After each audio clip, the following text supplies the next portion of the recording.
Our goal as a party is to create a better Turks and Caicos for all, where liberty, justice, equality, and opportunity are the order of the day, where honesty and integrity, accountability and transparency would be the right description of our government, not just the things we talk about.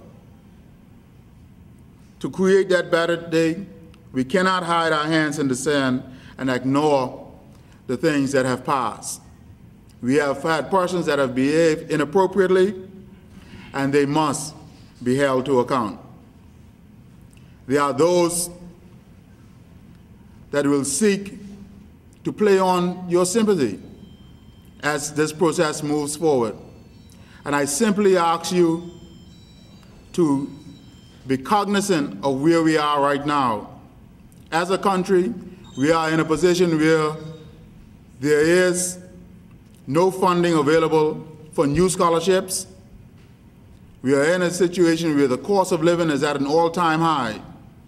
We believe that all of the ills that are facing our country and all of the concerns that our citizens have is a direct result of corruption on behalf of government ministers.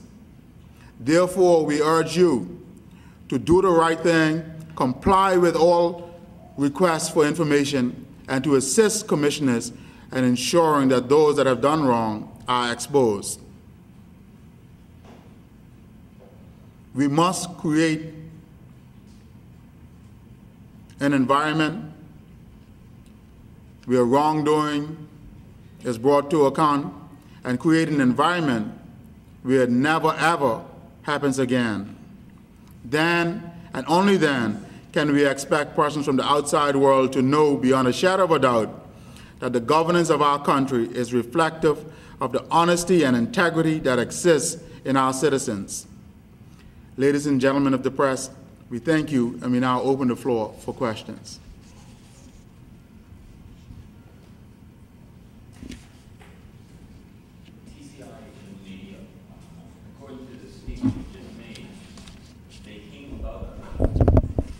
The statement you just made, they came about out of whole cloth, just TCI New Media.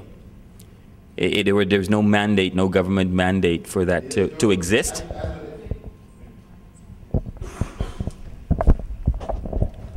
As with every statutory body, there's an ordinance or a law that gives them the right to exist, that governs their existence. There's one of two things that have occurred. The Premier has said to us that TCI New Media is a quasi-government organization. For it to be a quasi-government organization, there needs to be an ordinance bringing it into force. If it is not a quasi-government organization, then the other thing is that the legislature and the people of our country would have been deceived during the budget process, because we've allocated $1.7 million of your tax money for TCI New Media. So when you go to buy your bread, or when you go to pay your phone bill or your light bill, or when you go and fill up your car with gas and pay those taxes, or you import things into this country and you pay your import duties, you're paying $1.7 million of your money for TCI New Media. That was allocated because the government of the day had said to us that TCI New Media was a statutory body. If it is not a statutory body, then we believe that those monies would have been allocated on false pretenses, and the legislature and the people of the country would have been deceived in the allocation of those funds.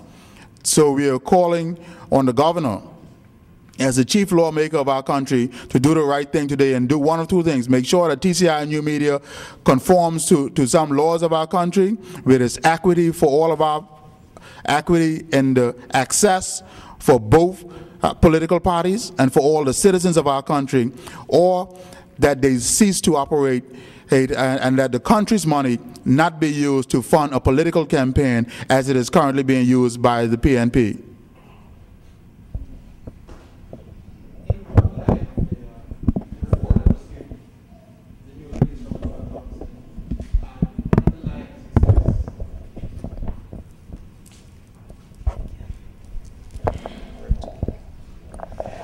Yes, in one of the lines, in the release, the governor said he was instructed by Britain to announce to call for the inquiry.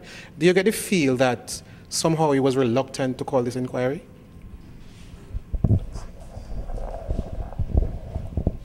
To be honest with you, it really doesn't matter whether he was reluctant or not.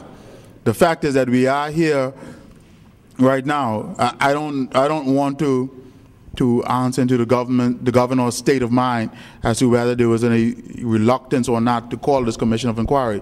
The bottom line is that because a year ago, this very same governor, the premier and all operatives of this government has said that there was no level of corruption in this country. A year ago, the FAC started their investigation, and that is what was reported to them. Over time, the FAC has come full circle in finding that the level of corruption that they have been able to unearth in the Turks and Caicos was far beyond anything that they had seen in any of the other overseas territories. So, at extent, we believe that the current government is the most corrupt government that the Turks and Caicos Islands has ever seen. But I believe that the FAC's report is an indictment on this government, that not only are they the most corrupt government in the Turks and Caicos, but they very well may be the most corrupt government in the entire overseas territories, in all 14 countries. So the reality is, irrespective of whether he's called this commission willingly or begrudgingly, the fact is, it is here. It is an opportunity for the people of the country to ensure that the name of our country is exonerated, so that we can take the few people that have done wrong and isolate them from the rest of us that are law-abiding citizens of our country, people that are prepared to do things honestly and with integrity in everything that we do. But we must be isolated from the few that have done wrong, and those that have done wrong must be held to account. How do you feel the Commission of Inquiry impacts TCI's economy? That's exactly the point I mean. Right now, the people out there that are refusing to do business with our country because of perceptions of corruption in the Turks and Caicos Islands. I believe that having a commission of inquiry allows us to ensure that everything gets out there. That number one, people will come to see that any corrupt acts were limited to a relatively small portion of our population, number one. And number two, it sends a signal to the world that as a country, we are not going to stand for wrong. The reason why countries that have reputations of being corrupt have those reputations is because the corruption is endemic in their way of doing business. Where government and private sector and individuals have a corrupt mindset, and it goes unchallenged, and persons that do wrong are not held to account. They are not made to stand and answer for their wrongdoing. And so the fact that we